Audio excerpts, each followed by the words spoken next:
RSS ಇದೆಯಲ್ಲ, ಈ ಬಿಜೆಪಿಯ ಮಾತೃ ಸಂಸ್ಥೆ, ಜನಸಂಘದ ಮಾತೃ ಸಂಸ್ಥೆ. ಅದರ 2ನೇ ಅಧ್ಯಕ್ಷ ಗೋಲ್ವಾಲ್ಕರ್, 1ನೇ ಅಧ್ಯಕ್ಷ ಎಡಗೇವಾರ್.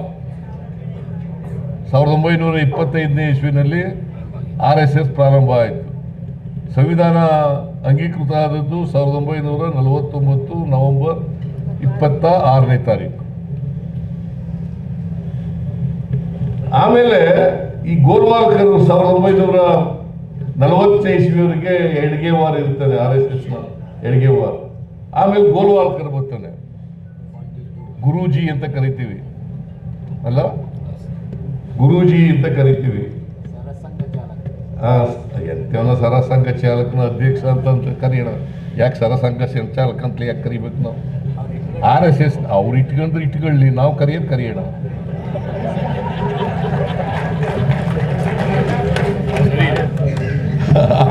RSS ನ ಸಂಸ್ಥಾಪಕ ಎಡಗೇವಾರ್.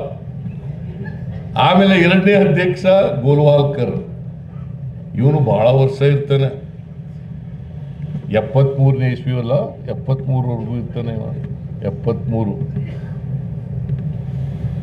ಅವನು 15 ವರ್ಷ ಇರ್ತಾನೆ ಎಡಗೇವಾರ್.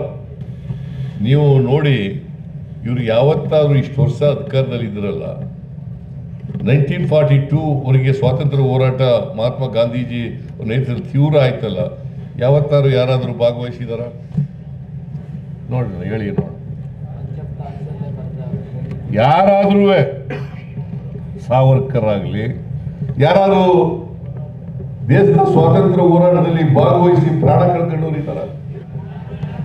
ಅವರು ಈಗ ದೇಶ ಪ್ರೇಮದ ಬಗ್ಗೆ ಪಾಠ ಹೇಳ್ಕೊಡ್ತಾರೆ. ನಾವು ಕಾಂಗ್ರೆಸ್ ದೇಶ ಪ್ರೇಮದ ಬಗ್ಗೆ, ದೇಶಭಕ್ತಿ ಬಗ್ಗೆ ಪಾಠ ಹೇಳ್ಕೊಡೋದು.